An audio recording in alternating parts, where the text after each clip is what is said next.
Treating the disease network, baking the perfect cake. Today I'm going to talk to you about how we approach treating diseases and other health problems. Some health issues have a simple solution. If your brother is allergic to peanut butter and gets an allergic reaction from his friend's PB&J sandwich, you can give him an EpiPen and that will help him feel better.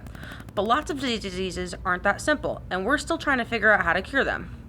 These diseases have things going wrong in lots of different biological pathways, and all of these things going wrong at once is what makes someone sick.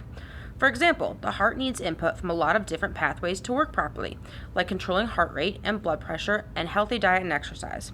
We refer to this as a network. In each pathway of the network, we can look at the levels of different components in that pathway that tell us how they're working. These are called genes.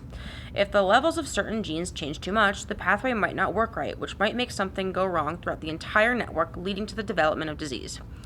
Think of all the genes influencing these important pathways as ingredients in a cake, where a delicious cake means a healthy person.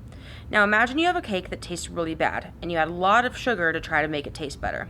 That's kind of how a lot of drugs in the market right now work. They'll target one gene in a really important pathway and hope that it helps. Sometimes this works and the person gets better, just like a cake might taste better with more sugar added. But sometimes it's not enough. What about the eggs, or the flour, or the oil? They represent all the other pathways in the network that contribute to someone being sick.